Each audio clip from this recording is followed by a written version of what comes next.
La prensa opositora repite pronósticos. Se rompe el frente de todos. El acompañamiento nacional a la política sanitaria del presidente Alberto Fernández ante la gravedad de la pandemia, incluso el que se vio forzado a dar el jefe comunal Rodríguez Larreta con restricciones que contradicen el cacareo libertario de meses pasados, puso a los medios opositores a usar otra vez el pronóstico de destrucción del frente de todos. Sin embargo, la mayor incomodidad la crea el macrista prófugo Rodríguez Simón. Aunque era evidente desde hace meses que la Argentina iba a ser embestida por la segunda ola de la pandemia, recién en estos días Clarín, La Nación e Infobae empezaron a reconocer la gravedad de la situación, sobre todo cuando se hizo evidente que esta vez Rodríguez Larreta no iba a poder ignorarla en función de gestualidades aparatosas hacia su electorado más extremo y ni siquiera recurriendo a los amigotes de la Corte Suprema. Eso explica que a comienzos de la semana pasada se publicaran varios títulos dedicados a anticipar las medidas más duras que se adoptaron finalmente en Ciudad de Buenos Aires. Estos medios le achacan al gobierno nacional y al presidente una gestión desastrosa ante la pandemia, en todos los planos, en todos los aspectos, aunque siempre el reproche mayor es no haber arreglado con el laboratorio Pfizer. En los últimos meses, Alberto Fernández fue atacado en particular por decidir por su cuenta, sin el consenso de las primeras semanas de la crisis. Por supuesto, esto era encajado en el relato de su sometimiento a la vicepresidenta. ¿Qué decir ahora cuando los números trágicos de la pandemia le dieron al presidente el respaldo de los gobernadores y el acople de jefes distritales más remisos a asumir la gravedad de la situación, en lo que Rodríguez Larreta compite con el cordobés Schiaretti? Como no hay respuesta razonable, y el único recurso que tienen es ocultar al máximo posible la situación peligrosísima de los sistemas sanitarios en Capital Federal y la provincia de Córdoba, los medios opositores intentan darle prioridad a otros temas. Eso explica la reiteración del anuncio de crisis en la alianza gobernante y una andanada de títulos y notas destinadas a demonizar al gobernador bonaerense Axel Kicillof. Así, La Nación lo atacó el sábado por disponer más controles que Rodríguez Larreta, en tanto Infobae llegó a esta interpretación estrafalaria. Publicó que Kicillof disfruta de una revancha frente a la ciudad, pues celebra las medidas excepcionales y haber conseguido del presidente el cierre que él quiso aplicar 20 días atrás. Kicillof es culpado también por la inflación. Son de él, escriben los tres medios al unísono, las políticas que Cristina Kirchner le dicta al presidente y a todo el gabinete, donde, según Bonelli, de Clarín, los ministros están todos los días al borde de las piñas. El cierre de exportaciones de carnes por 30 días, al que los medios se oponen con rabia, también es adjudicado al gobernador. Y ya que el presidente dispuso medidas casi imposibles de discutir aún para el precandidato presidencial Larreta, se repiten las notas contra la vacunación, con datos falsos y la descarada reivindicación de los intereses de Pfizer, el laboratorio que, según Morales Solá, no solo fabrica la mejor vacuna, sugiere reiteradamente que es la única que realmente buena, sino que ya habría provisto las dosis necesarias para un tercio de la población argentina. No hay forma de pensar lo peor de medios y columnistas que hacen esta publicidad. El sábado, en la versión en línea, y el domingo en la impresa, La Nación publicó un artículo con título alentador por tendencias positivas de la vacunación global que pueden ayudar a la Argentina. El subtítulo habla del buen resultado de diferir la segunda dosis, lo que a Carla Bisotti le costó un ataque perfectamente sincronizado de los tres medios cuando mencionó esa posibilidad siendo viceministra. Pero después del título alentador, la columnista Capdevila se dedica a atacar la política de vacunación.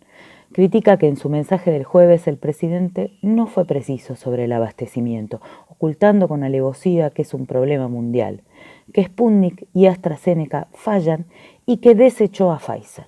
Aquí agrega el eslogan publicitario: el laboratorio que más cumple. Como casi toda publicidad es engañosa y pueden dar prueba de ello los gobiernos perjudicados por las demoras de Pfizer, que son muy parecidas a las de los demás laboratorios. El título principal del Clarín del domingo repite esta fórmula: repetirán los cierres estrictos e intermitentes por la falta de vacunas, línea que obliga a este medio, así como a todos los que copian la estrategia, a poner en espacios menores, secundarios, el arribo ya confirmado de vacunas en los próximos días. Aún así, la pérdida de espacio para atacar la política sanitaria y la vacunación los empujó a darle supremacía al proyecto de reforma del Ministerio Público Fiscal y el meneado tema del nombramiento del procurador. Tratándose como se trata de un tema político e institucional de enorme envergadura, es, sin embargo, difícil imaginar que una parte significativa de la población pueda adjudicarle prioridad cuando crecen la cantidad de enfermos y muertes y es difícil para un ciudadano o ciudadana conseguir la atención que necesita si padece síntomas de COVID. No obstante, este tema sirve a los medios opositores para recuperar el eslogan de la crisis terminal en el frente de todos y operaciones de apriete y escrache a legisladores que puedan votar a favor del proyecto en discusión en diputados. En esto, Roa en Clarín y Morales Solá en La Nación no se esmeraron en simular acusaciones a diputados de dejarse sobornar. Martes, miércoles, jueves y domingo, Pañi y Morales Solá se repartieron en La Nación la defensa a ultranza del macrista prófugo Rodríguez Simón. El Pepín querido por Macri es presentado como un héroe que quiso cobrar impuestos a empresarios, obviamente, del grupo Indalo y ahora es víctima de una revancha en que la jueza Servini de Cubría, dicen, es cómplice.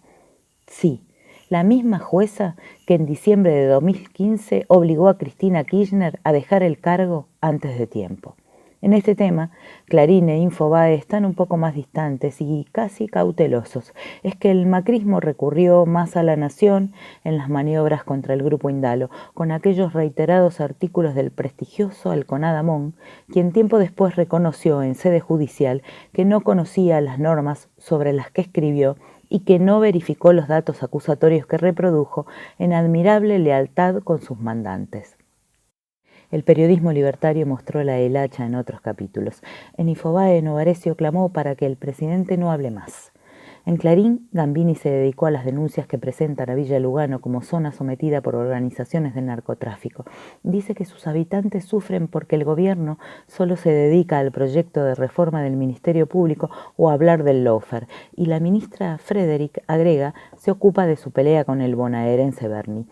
A este editor, como lo presenta el diario, se le olvidó, igual que a una animadora televisiva, que Villa Lugano queda en la ciudad de Buenos Aires, que allí gobierna Juntos por el Cambio y que la policía es un instrumento al servicio de las operaciones del vicejefe Santilli.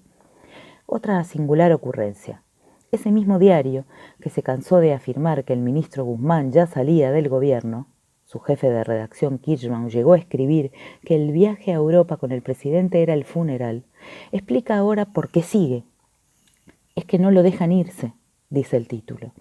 Pero como este verdadero acto de magia política periodística no es fácil de sostener, la nota dice después que Guzmán quizá haya soñado con irse, pero no lo dejan antes de las elecciones.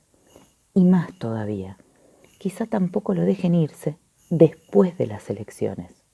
Eso sí, copió y pegó en su nota Jorge Lanata. El ministerio está en manos de Kicillof. Esto fue Operetas. Comuna, Comunicadores de Argentina. Facebook, Comunicadores de Argentina. Twitter, @Comuna RG.